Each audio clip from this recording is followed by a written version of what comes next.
Hello, Nate. Hello, Greg. Hello, Birdernet. We're here, Greg. There's a little cursor right in the middle of our between our faces. I don't know whether that's yours Shouldn't be or there now. mine. All right. Anyway, hey folks, welcome once again to What's This Bird Live. I'm Nate. That's Greg. We're here to talk birds and birding with all of y'all out there on the internet. We are the American Birding Association, or I should say, we are part of the American Birding Association, which is the premier birding organization in the U.S. and Canada. Canada Can I say and that? Can I do that? Can I say think that? we can say that. I mean, if homes.com can say it, so can we. Yeah, why not? Why not?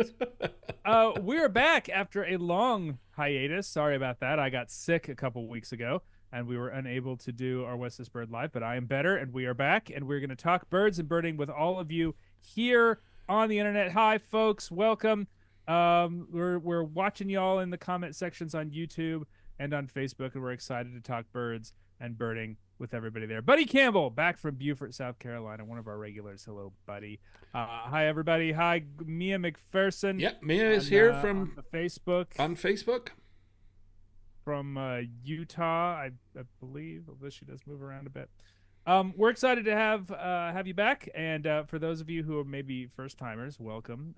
What we do here on What's This Bird Live is, well, the ABA maintains a number of Facebook groups, a Rare Bird Alert forum, a What's This Bird forum. It's that second one that's the most important. It's basically a place for everybody to share their photos, share their descriptions, share their audio files or video files of birds that they would like identified in our friendly community in What's This Bird, along with our great moderation staff.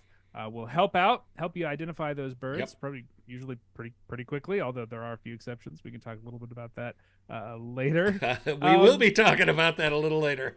Every once in a while, though, there's a few birds that we want to dig a little deeper on, and that's what we do here on What's This Bird Live. And that's what Greg, who is based in Chicago, and I, who are based in North Carolina, we're going to talk birds and birding. Mia lives in Arkansas now, just down the road from where I grew up in Missouri. Hey, welcome back. Chris Ortega. Hi, Chris.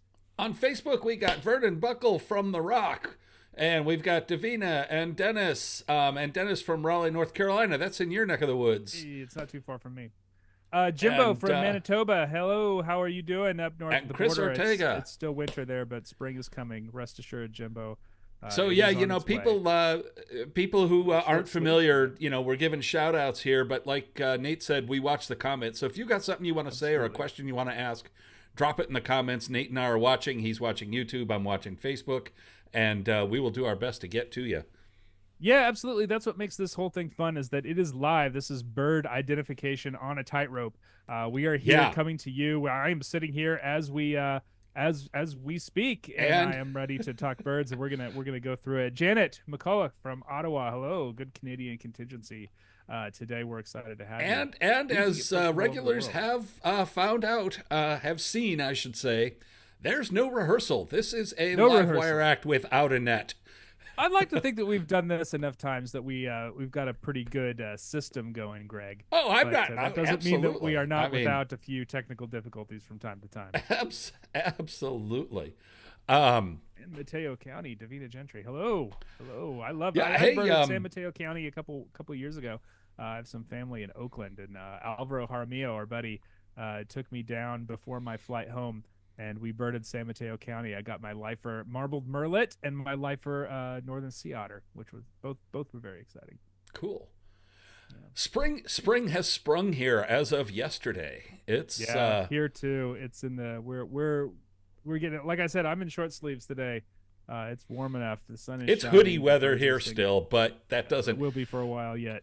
Yeah, there's a lot of ice and stuff out there. So the warm wind is blowing from the south, but it's blowing over a refrigeration unit, so that it's still kind of chilly outside. But man, I'm kind of jonesing. I've been sitting inside working on getting this program ready, and then sitting here doing this, obviously. And I'm getting pings on my phone from people in my neighborhood saying, we've got white-fronted geese going over. We've got rough-legged hawks going over. Yeah. I just had 50 snow bunnings fly over. Yeah, I expect, the bluebirds are making lots of noises here in my backyard, the brown-headed nuthatches. I had an American crow fly by the other day with a twig in its mouth. So they're nest building. It's absolutely happening here. Alec Gutjar from Quebec, bienvenue. We're excited to have you here. A lot of Canadian content here today. A lot of Canadian friends. Hello to everybody. Absolutely. So, sorry, I'm reading one of the comments here. Yeah, 70 there in California today. Nice. So, yeah, Nate, you've got the just Thursday, the February edition of This Month in Birding on the American Birding Podcast, which I'm not biased at all. I think is the best natural history podcast out there. We're certainly better than all the Bigfoot podcasts that are also in the podcast nature category. Yeah, This Month in Birding is basically our monthly roundtable discussion where I pull from science or popular articles or scientific articles, and we talk about some of the new bird stuff. This is a great crew. Jordan, Nick, and Jody have been around for our Canadian friends. Jody's up there in Alberta. And we talk about all sorts of cool stuff, great pishing stories, signs of spring, even though for a couple of my friends, Nick and Jody in particular, spring still feels a long way off. A lot of cool studies about bird communication, snakeskin and nests, and why it happens, stuff like that. Please check out American Birding Podcast. This Month of Birding is a great kind of introduction to what we do, and we've got some fun stuff coming up in March. All right, I want to know, what is a great pishing story?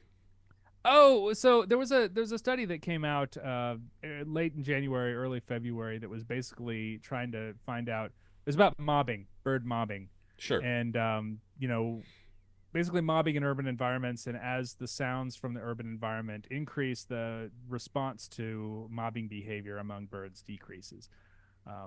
It was done in the American West. I think Western screech owl was the study species there. But I basically used that to kind of angle into some stories about great mobbing. Everyone has a good mobbing story, right? You're out there, you follow a group of mobbing chickadees or titmice or gnatcatchers or whatever, nuthatches or whatever is making noise in your neighborhood, and it leads you to an owl or a snake or a fox or something cool. Yep.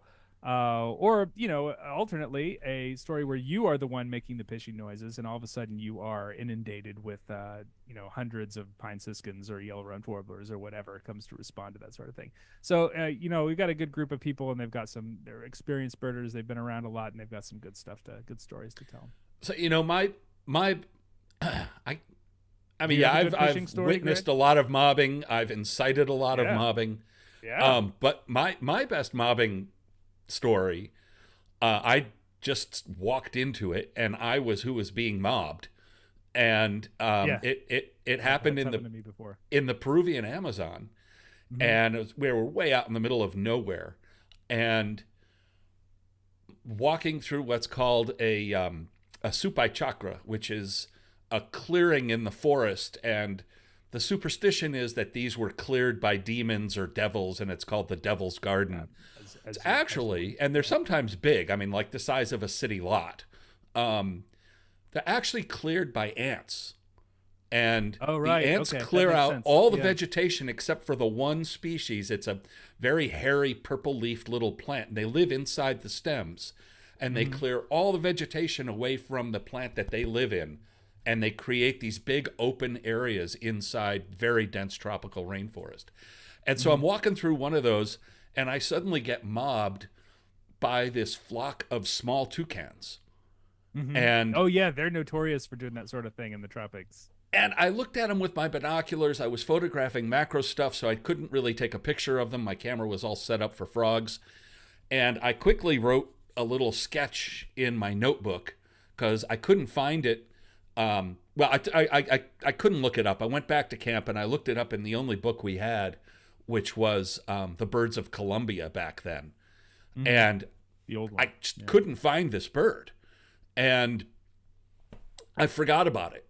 And then, I don't know, 6 years later, I was at a friend's house, a professor who collected animal prints, like original Gould, original Audubon. He had some just incredible stuff in his collection. And in his office is one of the prints from the Gould monograph on Rhamphastidae, the toucans. Mm-hmm. And there's my bird in the print. And what was the species? You figured it out? They were curl-crested toucans. I was gonna ask if they were curl-crested toucanets, arasaris. Anyways, you know the one I'm talking about. I think it's an arasari. Yeah. I think it's an arasari. Yeah. Because back then I think it was called toucanet. But in any case, yeah, curl-crested arasari. And I identified it from that print in his office 6 years later. That's a very distinctive one. You're lucky it was one of those and not one of this kind of generic yellow-throated toucans, of which there are like 6 exactly. or 7 no, and the thing that really stuck out was the white lower mandible, and that was the thing that I pointed in my sketch was I've never seen a toucan with a white lower mandible like that. That is a good mobbing story, Greg. Anyway. Well, we've kind of rattled. Like I told him on the podcast, so you'll have to listen to the podcast. Yeah, I will. Jeff Purcell says hi from Colorado. This morning I had a Cooper's hawk being mobbed by a variety of birds while it was trying to enjoy its breakfast of a European starling in his backyard. They will do that. Both the hawks and the other birds. I think we've prattled on enough here. How about if we get into some bird ID, Nate?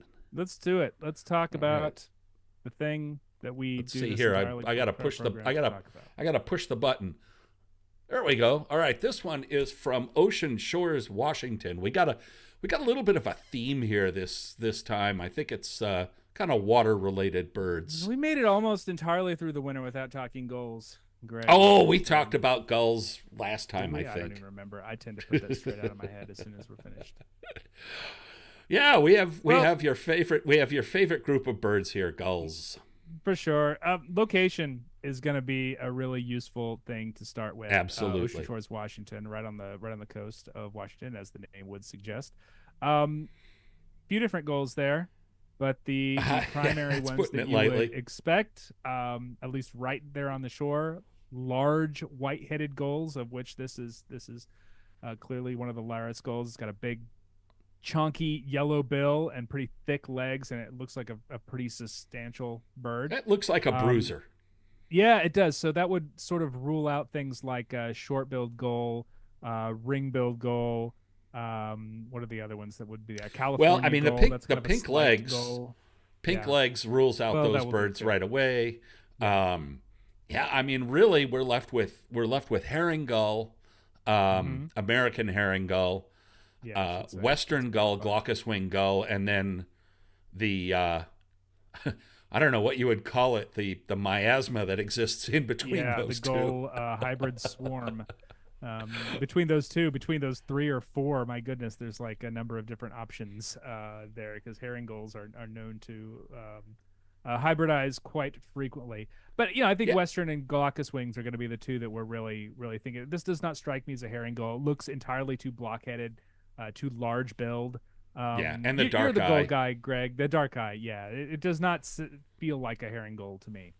So those, the Pacific gulls, and I'm thinking western glaucous winged slatyback. Yeah. I spent a lot of time a few years back working on identifying slatyback gulls when they became a thing. And just suddenly showed up about 15 or more years ago. Quite common these days, especially on the And I noticed that that group of gulls has a smaller, more beady eye that tends to be higher placed on the face and back.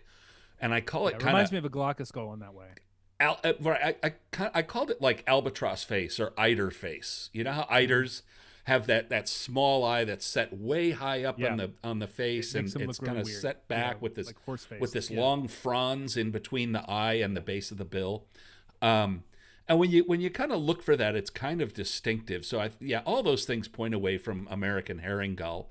I think we can rule out slatyback gull. The tertial crescent just doesn't look big enough. The back looks too light, although slatyback is really... It's really variable, and it can be that light. But it I was doesn't. going to say, because of the lighting, just that the bird is existing in, the sunlight, the cloud cover, Yeah, all that stuff can make, and the photo settings as well, the camera settings as well, can absolutely. also sort of make the mantle. There's a range that you sort of can Yes. sort of expect, but even so, this doesn't look dark enough to me, and I agree with you. No, and the bill looks too big, and really it should have a yellow eye, although there is some variation in there Darker pink also. legs too on Slatyback, And right? they do. They have those dark bubblegum pink legs, and really, um, we're kind of left with two species, but not really.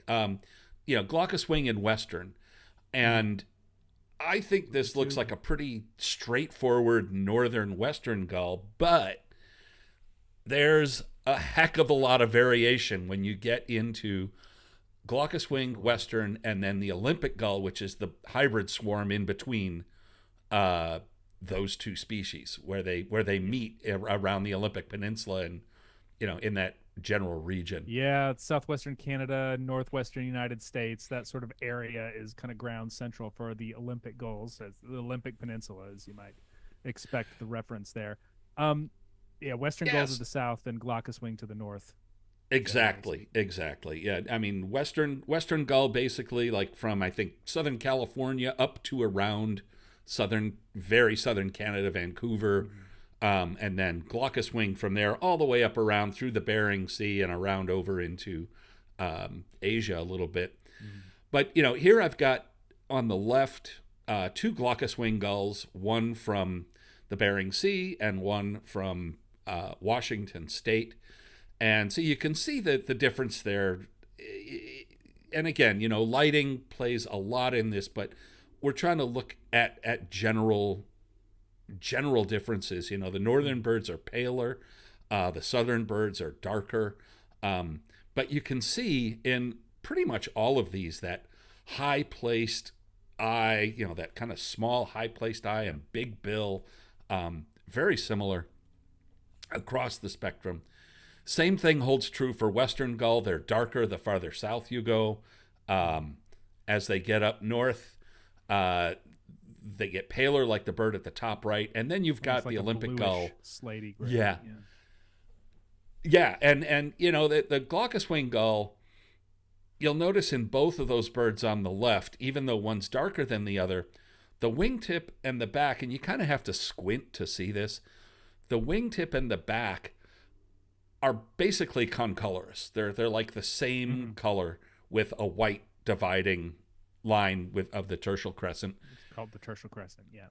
Yeah, and the Olympic gull is like, again, if you squint at it, the wingtips are a little bit darker, and it can be kind of anywhere in between, kind of like a Thayer's gull, where they can have black wingtips like a herring gull and almost white wingtips like a nominate Iceland gull, Like an Iceland. Yep. and almost anything in between. And the same goes for Olympic gull. And then on the right there, we've got two western gulls. So, I think our bird, I can pop back to it.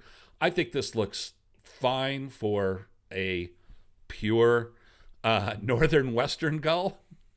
Yeah, I'm inclined to agree with you, Greg. There are some comments here in the YouTube comment section. Anne, hey Anne, does seem dark for an Olympic gull, but they change color depending on how many generations of hybridization. Exactly. That would be to expected. This hybrid swarm does end up kind of back crossing and breeding with each other.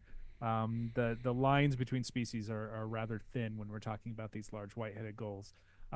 I agree with you, Greg. I think it's western gull enough. I would not be entirely surprised if it had some glaucous winged in its ancestry 2-3 generations back. Absolutely. That's sort of what you expect in that part of the world. Right. And I would have no trouble putting this thing on my eBird checklist as a western gull. Exactly. And that's for our purposes, that's what we're doing here. If we were drawing blood and doing some DNA Right. testing, well, then we'd be having a different show. No one is carrying their portable mRNA detector Exactly. out into the field with them when they're trying to identify these gulls, though, however useful it might be. Exactly. So yeah, I think we've got a solid enough looking western gull here. Yeah, I agree. I agree. So let's pop on to the next one. This comes from how would you Cheatham? pronounce that, Mr. We have one Southerner? in North Carolina that is no E. I assume that this is pronounced. This is spelled correctly because Chatham is a county that we have in North Carolina. But I'd call it Cheatham, Cheatham County. Cheatham. Okay. Dewey, Anyway, Cheatham, and Howe. Dewey Cheatham and Howe. That's exactly right. Yeah. So what do we got here? It's in Cheatham County, Tennessee. All of Tennessee, middle of the continent. So we're not talking about close to the shore, though we would have lakes and rivers and whatnot. Longish wings, pointy wings, very large bill, deep bodied on this. Yeah, look at that bill. It's got kind of longish legs trailing out the back. Kind of, yeah. Ish. Well, I mean, certainly the upper middle bird.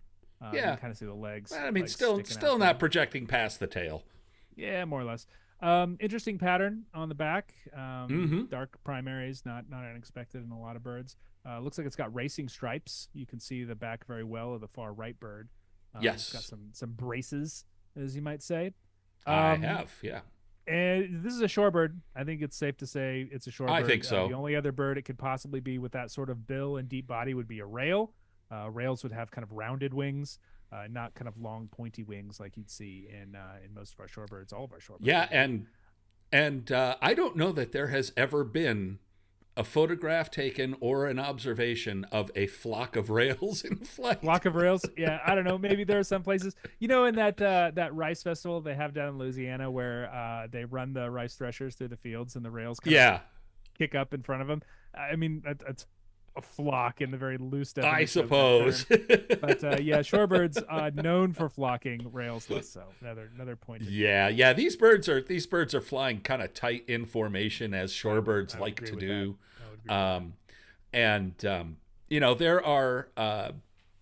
There's basically three birds that are showing up now in places like Tennessee. And those are snipe, woodcock, and dowitchers are just starting to come back. They're one of the earlier shorebirds in some places. Very rare though. But it's still early for dowitchers in places north of the Gulf. And you might get things like yellowlegs sometimes, but those are pretty infrequent this time of year. And you'd see yellowlegs have very long legs. Exactly. Going back to what you were saying about the legs, that the legs here really are not extending much past the tail, so we can rule out most of the longer billed shorebirds like godwits and things like that because they have long legs, and we can see those feet are yellow. So, that kind of rules out some of those birds too. But let's look at the three that are in play here. And as Nate mentioned, the racing stripes on the back. And I think if you look at what we've got, I think it's pretty obvious that was a small group of Wilson snipe. And, dowitchers and snipe can be difficult. I think American woodcock is just a completely different bird. It's a weirdo. You would see them sometimes in the same places that you would encounter snipe, which is basically a wet, sort of muddy field, in like a game preserve area. Both snipe and woodcock are game birds in some parts of the country. Yeah. But look at the woodcock. It's extremely dumpy. Yes. It's like a little water balloon. Its bills its wings are more rounded than a lot of other shorebirds. Yes. So we would see that very clearly. I say it's shaped very differently. And you would occasionally like rails. You just situations. Like rails, you just wouldn't see four of them flying together. They just don't unlikely. do that. Yeah, unlikely. And woodcock. It's been one. Usually. I think somebody once called a woodcock a flying softball, and I thought that was a pretty good description. Yeah. And, times when I've seen them just kind of whizzing by through the woods, I've thought I had a small owl. That's a good point. Yeah, they really scare the heck out of you. I remember encounters when I've been walking on a wooded trail, like on a Christmas bird count or something, and you just walk along, you're not paying any attention, or you're paying attention to the birds that are above you, and all of a sudden this little feathery Yeah. grenade kind of goes off at your feet and flies off into the woods. And yeah, put a woodcock on your list. Yeah, and looking at Dowitcher versus Snipe, that is a lot more difficult because it is possible to see both of them flying in small groups in the same habitat, often at the same time of the year. Dowitchers have a white rump that goes almost all the way up the back, and you'll see in this comp that they can hide it. They have very long tertials, and as they move, they cover up and expose this white, and as they fly, you see the white kind of flash on and off. Plus, they tend to have paler tails than Snipe. But the back pattern, they don't show much white, if any white at all. Like they can hide, and frequently do this time of year if you've got like I said, a muddy field or like a ditch or a ravine or something with a little bit of water there. Like they'll just kind of hunker right there on the on the side of it, and frequently like stay very still until you are practically on top of them. Whereas a Dowitcher would be, something that would be on a more open mud flat, and would be gone before you got really very close to it. Yeah. But as you said, and we can back up and take a look at this, the bird on the right there, you can definitely see the racing stripes or braces on the bird's back. You can see the little bit of white trailing edge to the wing, which Dowitcher does show to a certain degree. And also key on two of the birds, you can see the little orange tip on the tail, which is also a Snipe trait that Dowitcher just doesn't have. And you can see it in the upper left bird there. It has that sort of rufusy orange little tip on the tail. We did have a comment in YouTube regarding the appearance of the bill and how it looked like it was bicolored or pale. And you can see in these reference photos here that you've shown, Greg, that the bill does look pretty much dark. I think that is mostly a photo artifact or a feature of the sun. A lighting, a little bit of glare. It's a lighting issue, so it looks like the bill is going to look a lot paler than it actually is if the lighting was more even. But there is a little bit of pale at the base of the bill that you might not notice when you're looking at those birds. There is, and I also I see that what that person is likely referring to, the bottom bird, which has an almost godwit-like bill appearance there. Yeah, but also, digging around in mud, they get, they have mud on their bills, and that can do it. You get light, you get sunlight shining on it, reflects back, but not on the mud, or at least not so much. And yeah. They also kind of whistle when they fly. So I can practically hear that in that photo. Flock of Snipe whistling away as they move. So while we're talking about long-billed shorebirds that people are seeing right around now, let's go to Titusville. So hang on, I'm going to cut you off here. I'm going to cut you off here. Cut me off. Yeah.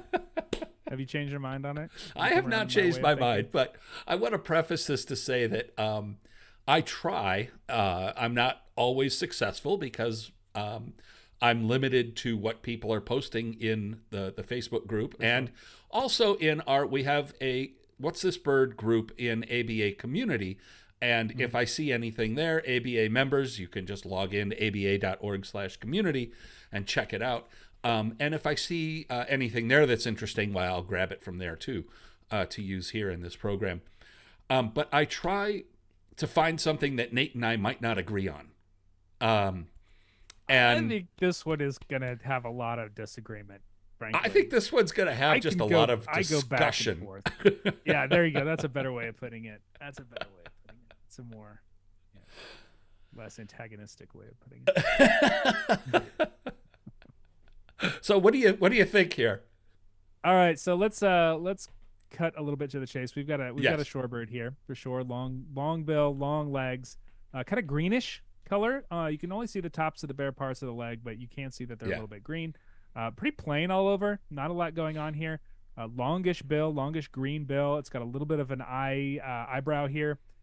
So this is one of our two species of Dowitchers here Yes.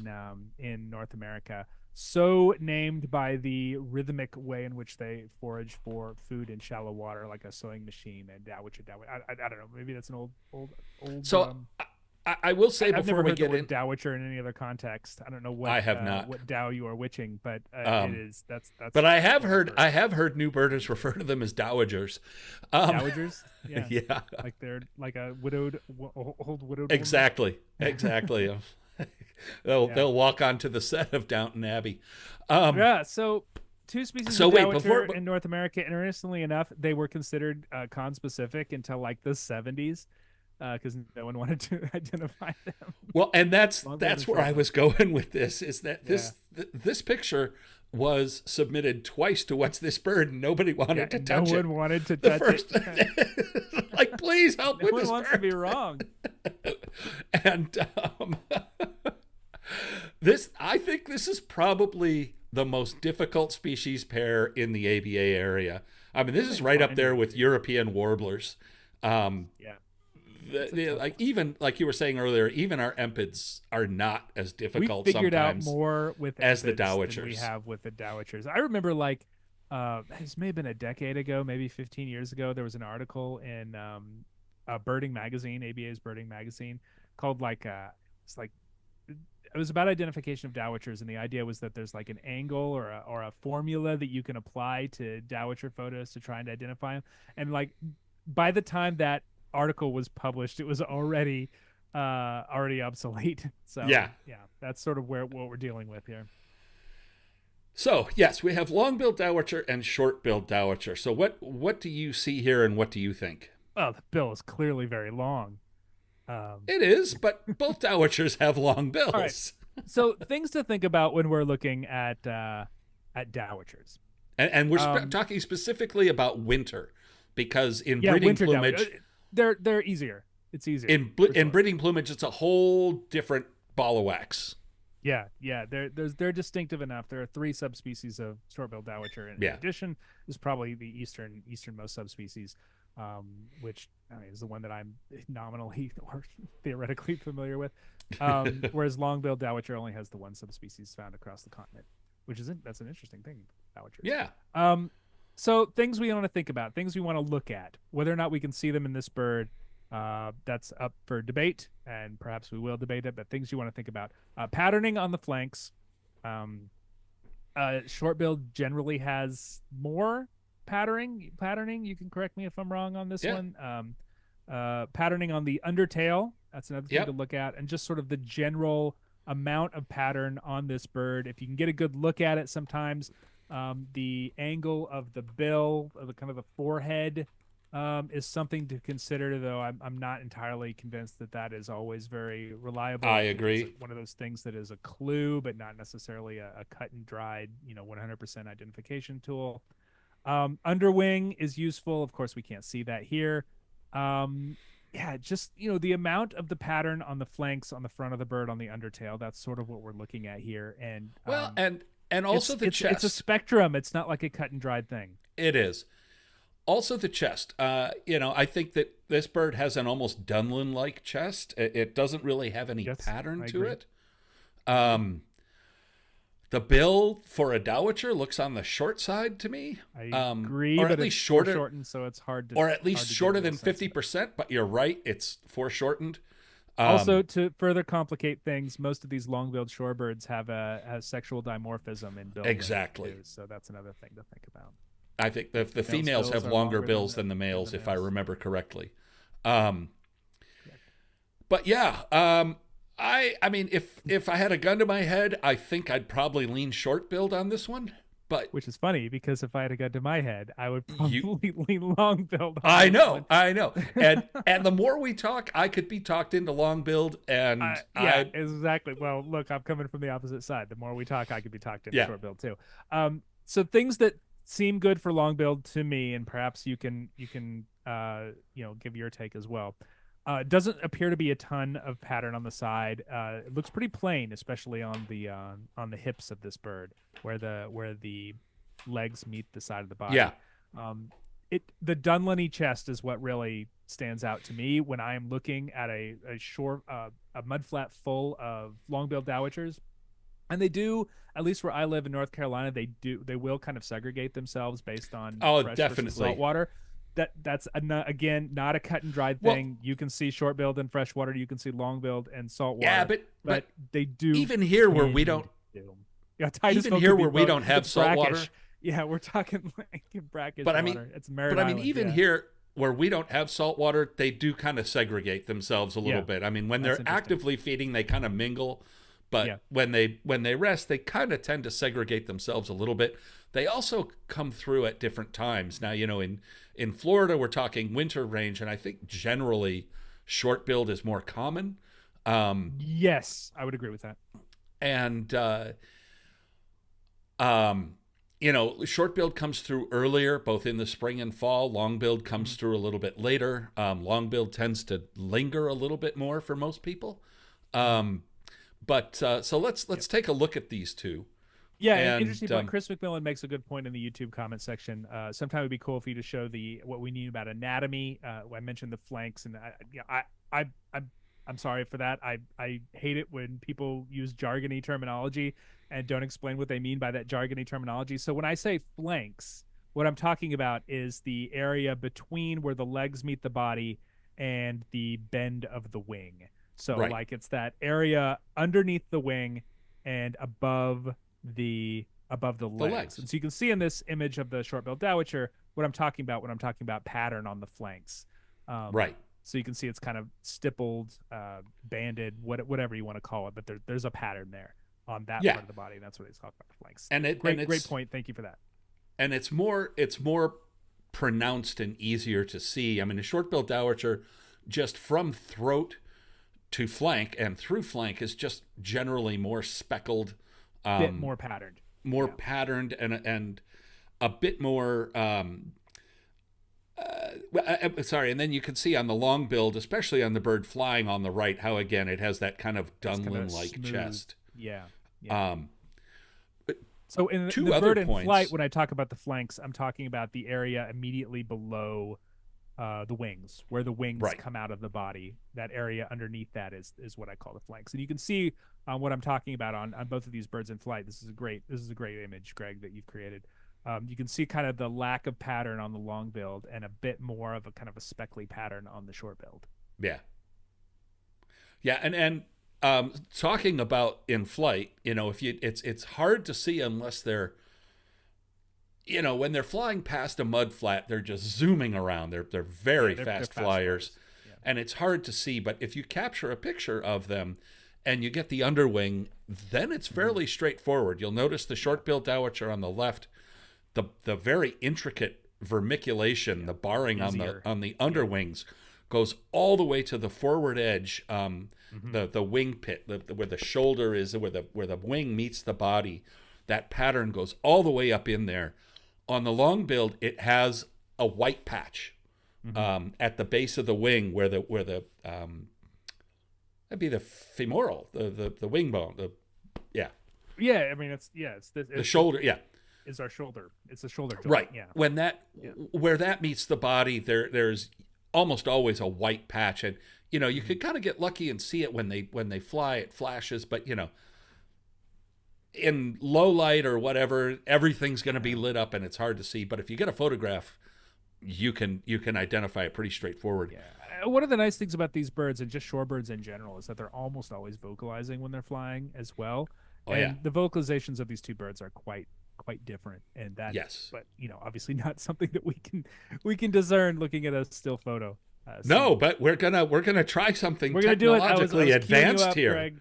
We're gonna, but before we get to that, I wanted to talk about the two smaller birds in the center there. Oh yeah. We have a long billed at the bottom and a short billed at top, and you'll read in some field guides and you'll hear from experienced birders that long-billed dowitcher, when it's feeding, has kind of a hunchback shape compared with short-billed, which has kind of a flatter back. I have found that to be useful more than 50% of the time, but not much more. That's a problem with Dowitcher ID in general, is that all of these field marks are useful, I don't know, 70% of the time.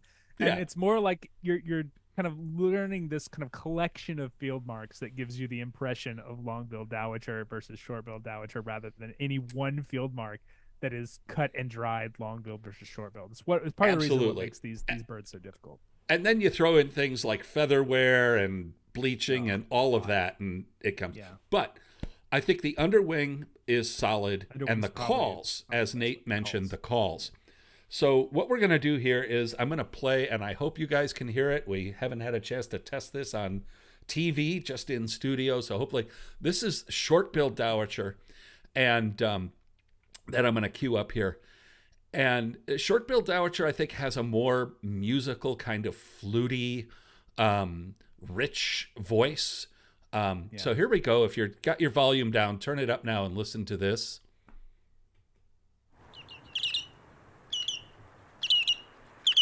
I can't hear it, so I'm trusting that's going to.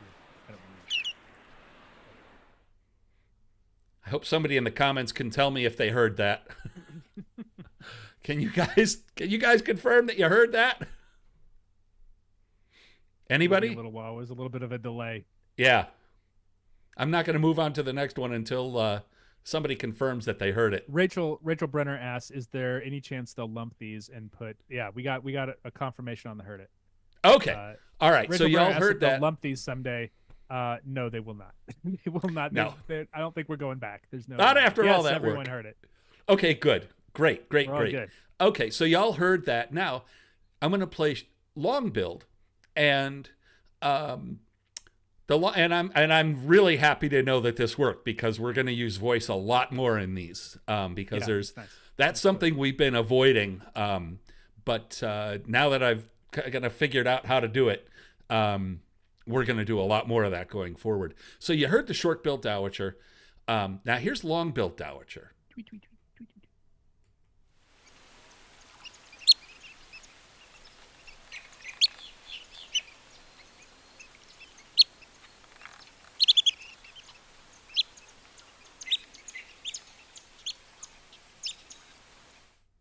We good? I think we're good.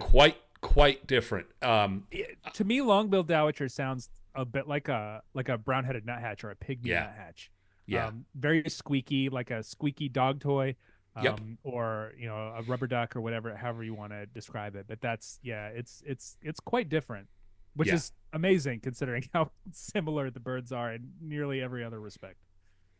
Well, I mean, for birds that are extremely similar, like empid flycatchers, that's how they tell each other apart, right? That's how they tell each other apart, is by voice.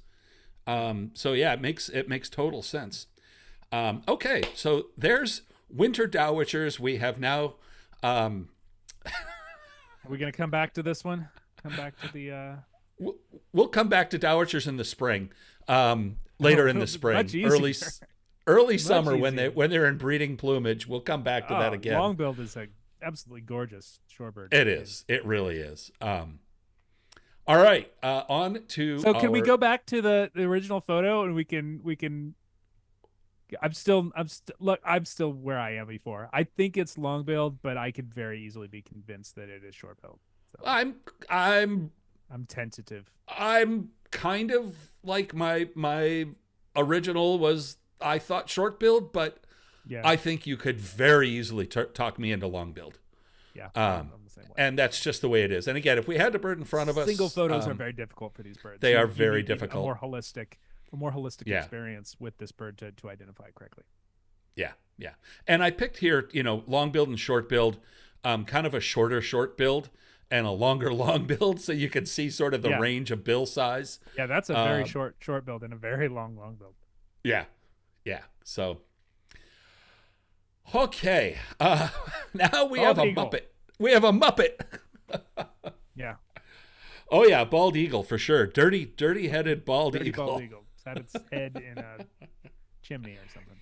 Yeah, it looks like it's some kind of a water bird sitting on a floating thing in Florida. So that could be. Yeah, that's a pretty common view in Florida. There are so many. I think Florida is the one place in the ABA area where you can get a checklist of like 40 to 50 species just like driving around randomly. Like, okay, hang on. Somebody to the mall or something.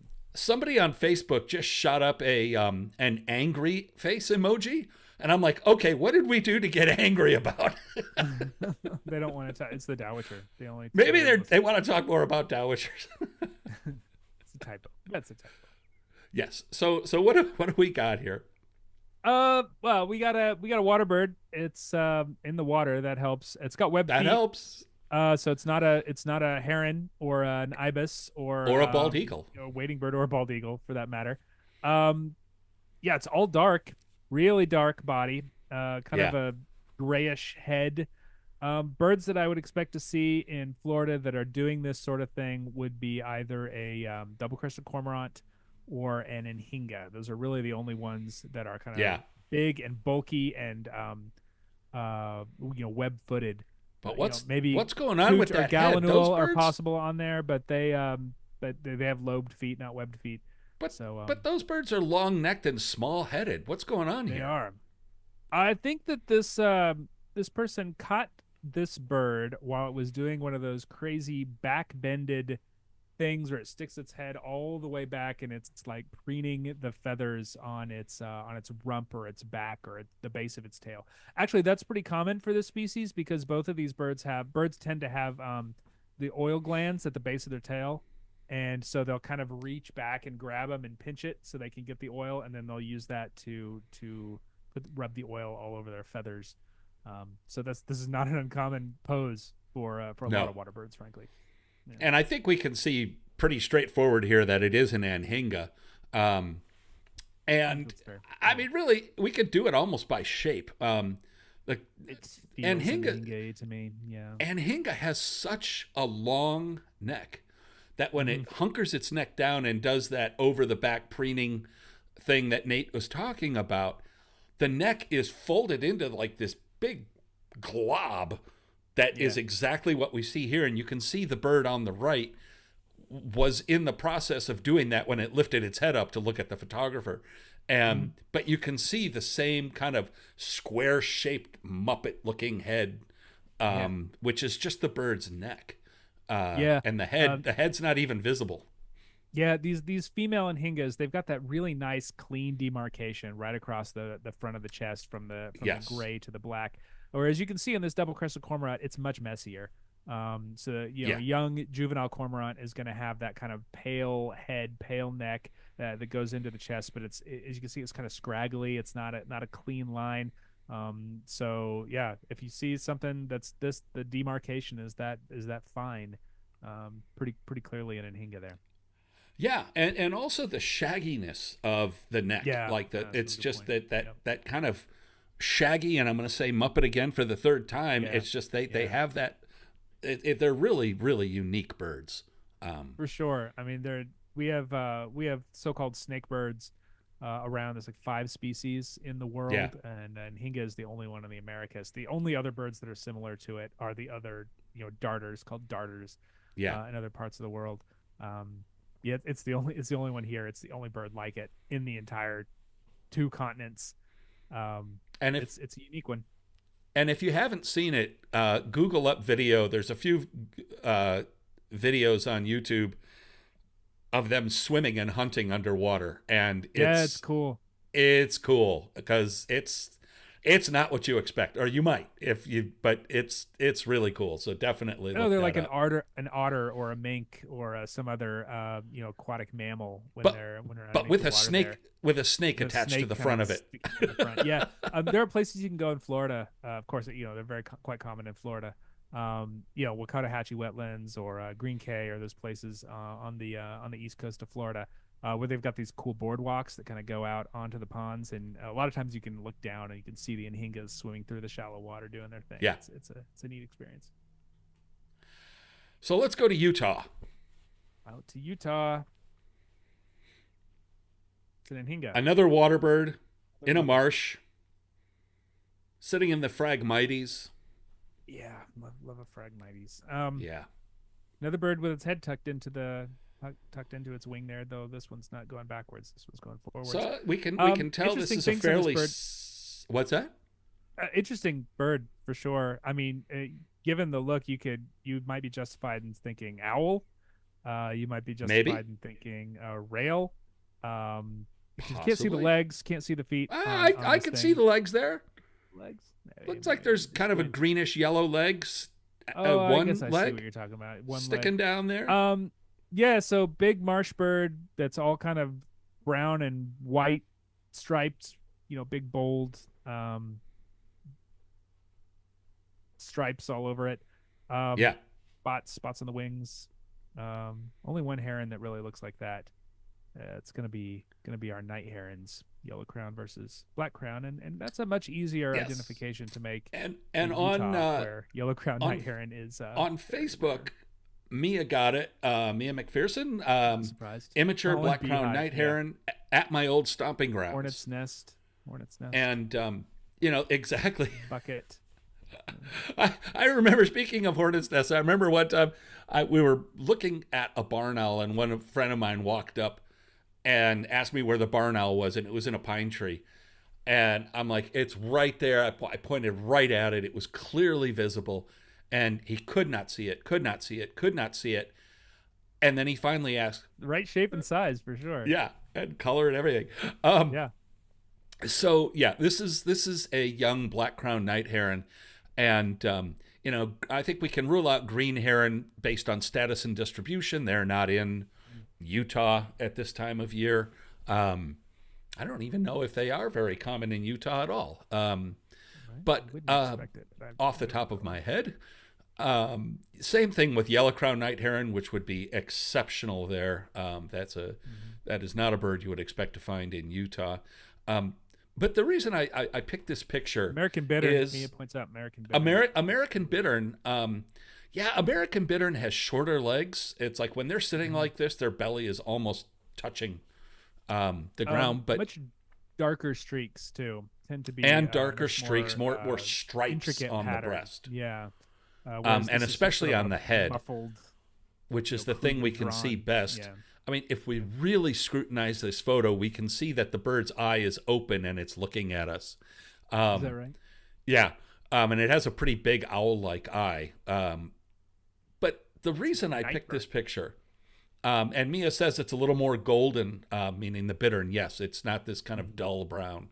Yeah, there's a lot more subtlety in the colors of an American bittern, because depending on how you look at it, you can say they're golden, like Mia says, or kind of almost like an olive tan kind of color sometimes. Yeah. They're really richly colored. Yeah, neat. Yeah. Great. But the reason I picked this picture is because of the pose. And when you get familiar with black crown night herons, you will find them roosting all over the place in this pose. And I don't know if yellow crown night herons do this, but they sleep. A lot of birds, many birds sleep with their heads over their back and their head kind of tucked under their wing. Black crown night herons tuck their bills under the forward part of the wing and in their breast feathers. And yeah, I'm trying to think of times that I've seen yellow crown night herons roosting in places like that. I was down in Georgia last fall in Jekyll Island, and one of the places we visited with this massive colony of herons. I can't say a rookery because they weren't nesting, but there was just a big gathering of lots of different kinds of herons. And in these places you usually will find one black crown night heron, and then you're like, once you're kind of keyed in, you've got the eye on it, then you start finding, oh, there's one, oh, there's one, oh, there's one, oh, there's one. And there were yellow crown night herons there too, and they don't do this thing where they stick their bill in there quite as often. They kind of hunker down with their shoulders up and their bill kind of straight forward. It's a little bit of a different stance. They've also got longer legs too, which makes them look quite different. They do. And one of the things I love about the Sibley Guide is that David points out things like this, where in the guide you can see on the right, this is a screenshot of the Sibley app, which I highly recommend everybody getting. It's great. But he points out habits that are really useful. And with black crown night heron, this, the typical sleeping posture with the bill tucked into the breast is really, I don't know if it's unique to black crown night heron, but they sure do it a lot. And it's very, very helpful. Yeah, adults too. I like that photo of the adults. Yeah, they do it all the time. Boat-billed heron sometimes does this Yeah, I would. in the I've only Americas. seen two or three boat-billed herons, and they were all staring intently at me. I remember seeing some in Costa Rica, and they were doing this thing. But I think of boat-billed heron as quite possibly black-crowned night-heron's most closest relative. Yeah, Yellow-crowned night-heron and black-crowned night-heron are not very closely related. Night-heron is more of a behavioral description more than a taxonomic one.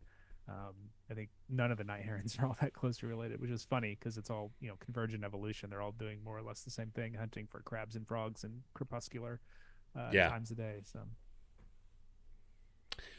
Well, we've got 4 minutes left, so you guys wow, we out nailed there it, Greg. in Facebook and YouTube land, if you've got something you want to bring up, something you want to say, some question you've got, now Edward is the DeMol time says he's got to a do female it. downy digging nest hole in his backyard this week. Yeah. Tis the season. I bet great horned owls already have chicks in the nest. I'm sure they've been feeding them for probably a month now. I've been hearing barred owls in my neighborhood all winter long. I imagine that they've quieted down of late. I bet they are on eggs as well. Owls are notoriously early breeders. Owls and horned larks. Horned larks start breeding in March. And that's another one of the most confusing birds for many people, because they fledge in April and they start breeding in March. They don't just breed in March. They'll breed all the way through May, but they'll breed in March when there's still snow on the ground, and they'll get fledglings in April when other birds, migrants, are starting to show up. And it really confuses the heck out of people when they see this. You don't think of a fledgling bird in April, at least not north of the deep south not. or places like Southern California. Even down here. We got thanks, questions Mia. on YouTube, Greg. Arnav.call. Why are baby sandhill cranes orange? I don't really know the answer to that question. I know that the adults get rust colored because they rub kind of rust colored dirt on their feathers. Right. They rub iron rich mud on their feathers. Lots of rallids have kind of orangey babies. I know coots have weird colored babies. They have weird orangey coot heads. Yeah. Cabbage King, is there a reason an American goldfinch might look super fluffy? Is it molting time in Georgia? I would say it's not necessarily molting time, but it is cold in Georgia, and they're probably puffed up because it's a little bit chilly.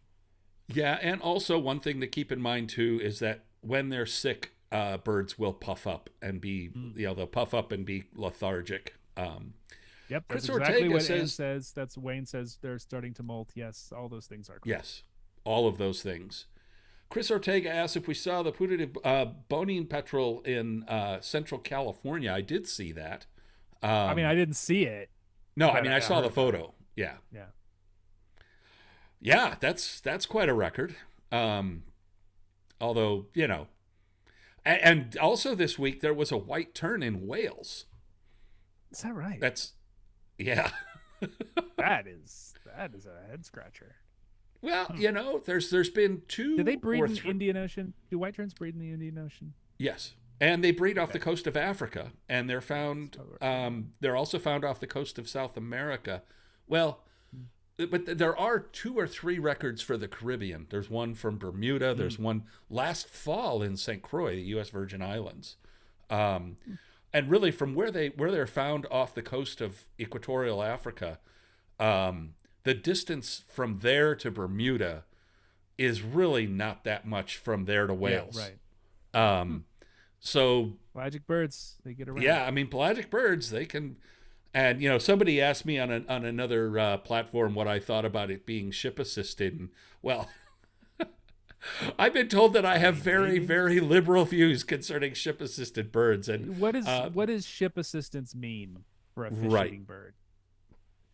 Right, especially for a seabird. Probably. I mean, terns fed land by people on the ship? Doubt it. So terns land on anything that floats out in the middle of the ocean. Anything that floats. That's exactly right. You've seen bridled terns and sooty terns sitting on all manner of garbage out in the Gulf Stream. Yeah. Well, Corey Folk, what boobies would be off the Galveston coast this time of year? Assuming means Galveston, Texas, yeah. Texas. Brown. Masked, maybe. Masked if you're really lucky. Yeah, brown most common. Passed. Yeah. Wayne Klockner, hello, boss, says white turned Hey, boss. in South Atlantic off of Brazil. South Atlantic off of Brazil has a lot of weird,